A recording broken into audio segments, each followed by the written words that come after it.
So ఇప్పుడు అంటే దీన్ని ప్రమోట్ చేస్తున్న వాళ్ళు ఎవరైతే ఉన్నారో వాళ్ళ మీద అంటే ప్రత్యేకంగా సెక్షన్‌లు పెట్టి అరెస్ట్ చేసే ఛాన్స్ ఏమి ఉండదా సార్? జస్ట్ కౌన్సెలింగ్ అరెస్టు ఇచ్చి వదిలేస్తారంటారా?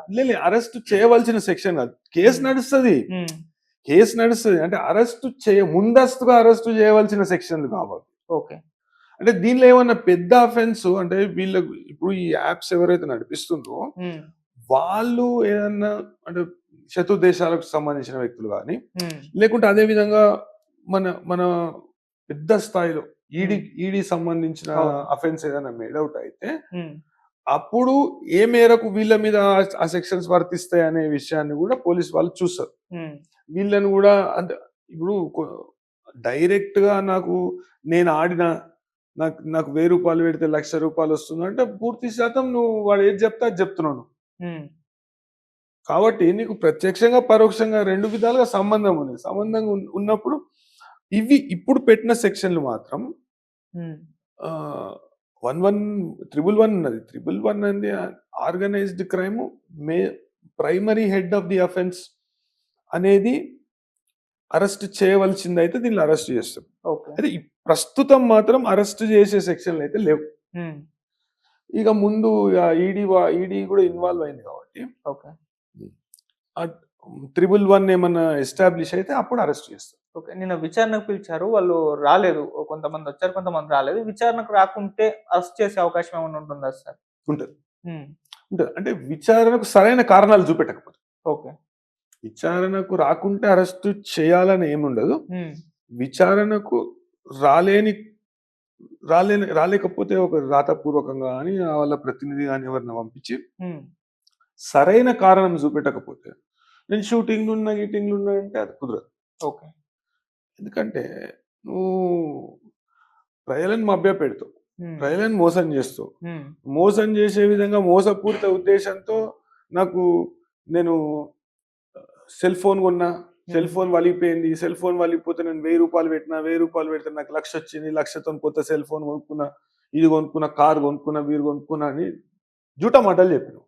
జూటా మాటలు చెప్పి నేను షూటింగ్ చేసుకుంటా అంటే మళ్ళీ ఇంకొక యాప్ ప్రమోట్ చేస్తున్నావు. ఆడ షూటింగ్ చేసుకుంటా. కరెక్ట్ కాదు. ఒకసారి చూస్తారు. అవకాశం ఇస్తారు. అవకాశం ఇచ్చి రాకుంటే అరెస్ట్ చేసే అధికారం పోలీస్ వాళ్ళకుంటది. ఓకే. అట్లా.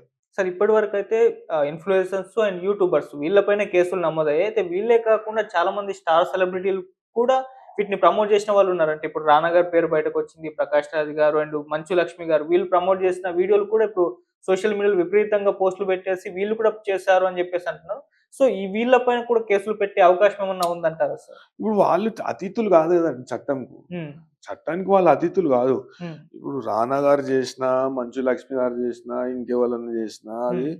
100కు 100% ఇప్పుడు మన దగ్గర గేమింగ్ యాక్ట్ ఉంటది. హ్మ్. వేగరెన్సీ యాక్ట్ ఉంటది. అదే విధంగా లాటరీస్ యాక్ట్ ఉంటది. ఆ! ఇప్పుడు గేమింగ్ యాక్ట్‌లా ఏదైతే ఒక నేరంగా చూపబడ్డదో, హ్మ్. నువ్వు ఇట్లా కాకుండా ఈ ముక్కు ఇట్లా కాకుండా ఇట్లా పట్టుకుంటున్నావు అంతే. నువ్వు సాంకేతికతను ఆధారంగా చేసుకొని హ్మ్.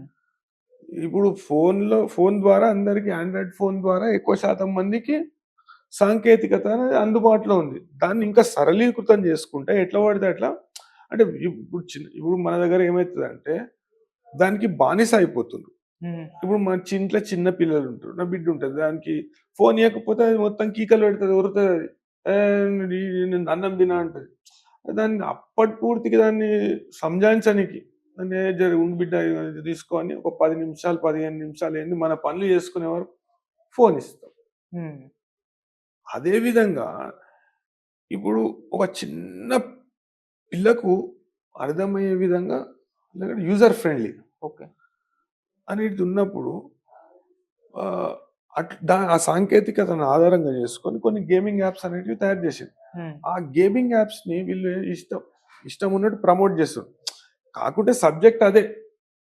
హ్మ్. ఇది గేమింగ్ యాక్ట్‌లో ఏదైతే అంటే మీకు ప్రొహిబిటెడ్ ఏదైతే ఉన్నదో, హ్మ్. నేరం అని చెప్పబడ్డదో, దాన్నే నువ్వు సాంకేతికత ఆధారంగా ఆన్‌లైన్ గాని, కంప్యూటర్ జనరేటెడ్ గాని నువ్వు పెడుతున్నావు. ఓకే. దాన్ని మీకు కనీస సామాజిక బాధ్యత లేదా అని నేను అడుగుతున్నా. దాన్ని మీరు ఎట్లా చెప్తారు? అంటే మీరు ఆడిండ్రా? మీరు కంపెనీతోని పైసలు తీసుకుంటే మీరు ఏది పడితే ఏది చెప్తే అది అంటే సమాజంలో కొద్దిగా మీ గుర్తింపు ఉన్నది కాబట్టి ఏది పడితే అది మీరు చెప్తూనే ఉంటారు. అంటే ప్రజలు అన్యాయం అయిపోతుర్రు. ప్రజలు రోడ్ల మీదకొస్తుర్రు. అట్లని ఇక పోలీస్ వాళ్ళు స్పందించకుంటే అది ఎటో దారి తీస్తది. వ్యవస్థ మీద నమ్మకం పోతది. అదే దాన్ని అంటే సరైన టైంలో గుర్తించిన పోలీస్ వాళ్ళు కాకుండా మన ఫస్ట్ స్టేట్ కావచ్చు ఇట్లాంటి కేసు పెట్టుడు. కేసు పెడితే వేరే స్టేట్స్ లో కూడా ఇట్లాంటి కేసులు పెడితే ఈ సెలబ్రిటీలు కానీ లేకుంటే సోషల్ మీడియా ఇన్ఫ్లుయెన్సర్లు కానీ వాళ్ళ సమాజాన్ని ప్రభావితం చేసే వ్యక్తులు. అంటే whether you should be famous are infamous. నువ్వు బరిబత్తా తిరిగితే అందరు చూస్తారు. అసొంటోళ్ళు మొత్తము ఇన్‌స్టాగ్రామ్‌లో కొన్ని వేల మంది ఫాలోవర్స్, కొన్ని లక్షల మంది ఫాలోవర్స్ అనుకుంటా. వాళ్ళేం చేస్తుర్రంటే ఆహ్, అసలు ఒక్కటైనా సమాజానికి మంచి చేసే విషయం చెప్తారా ఆళ్ళు? ఒక్కటి ఇప్పటిదాకా. ఆ! ఏది పడితే అది అంటే ఎట్లా పడితే అట్లా ఆహ్, వల్గర్‌గా జోకులు. హ్మ్. ఇప్పుడు ఇన్‌స్టాగ్రామ్‌లో మనం కొన్ని చూస్తుంటాం పోస్ట్‌లు. అండ్ అసలు మొత్తము సగం బట్టలేసుకొని, సగం బట్టలేసుకోకుండా, సగం బరిబట్టల. అదంతా ఏందది? ఎటువైపు పోతుంది? అసలు కొన్ని దాని దాని ద్వారా మంచి విషయాన్ని అంటే ఒక మానసిక ఉత్తేజం కలిగేది, లేకుంటే ఒక వ్యక్తిత్వ వికాసానికి సంబంధించింది. అసొంటి విషయాలు చెప్పి ప్రజలకు తీసుకొని ప్రజలకు కొంచెం మంచి చేద్దామనే ఆలోచన కాకుండా ఎట్లా పడితే అట్లా వాళ్ళు వాళ్ళ హద్దులు దాటి ప్రవర్తిస్తున్నారు. ఓకే. అదే విధంగా ఇట్లా ఈ యూట్యూబ్ స్టార్స్ లేకుంటే ఈ ఇన్‌ఫ్లుయెన్సర్స్ అనబడే వాళ్ళను మొత్తం అంటే అనుకరిస్తుర్రు. ఓకే. ఈ సాంకేతికత ఎట్లా అంటే సాంకేతికతకు గూడా మంచుంటది, చెడ్డ ఉంటది. అదే చెడునే తీసుకుంటుర్రు. ఒక వైపే చూస్తుర్రు. ఓకే. ఒక నాణానికి ఒక వైపే చూస్తుర్రు. వేరే వైపు చూస్తలేరు. హ్మ్. వేరే వైపు చూస్తే దాంట్లో మంచి ఉంటది. అది కొద్దిగా కష్టంగా ఉంటది గానీ అది మంచి అది.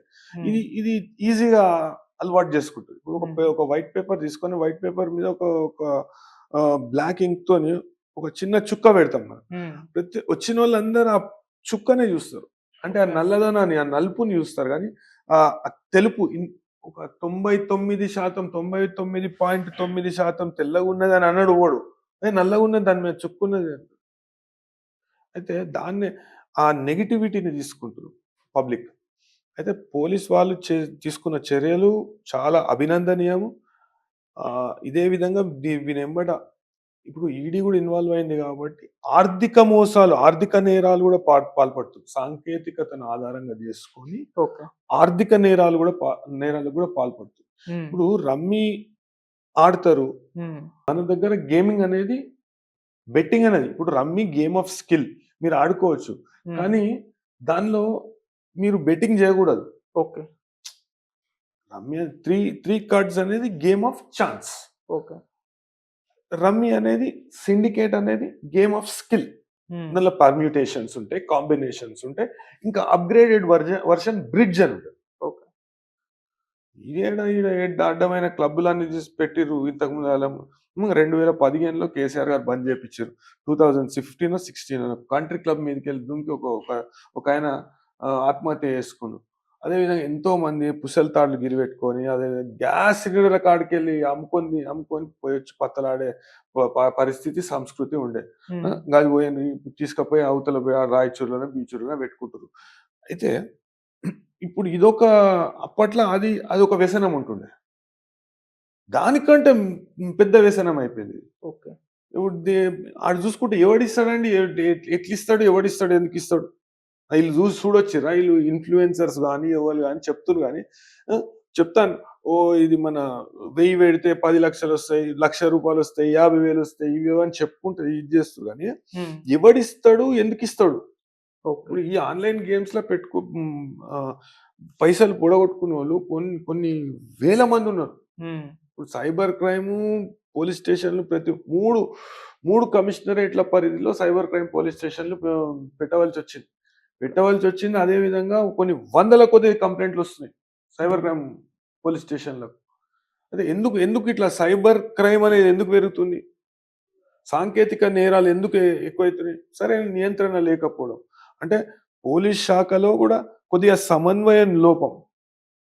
కేంద్ర ప్రభుత్వం చట్టం చేయకపోవడం, పటిష్టమైన చట్టం చేయకపోవడం, అదే ఉన్న చట్టాన్ని రాష్ట్ర ప్రభుత్వాలు సరిగ్గా అమలు పరచకపోవడం.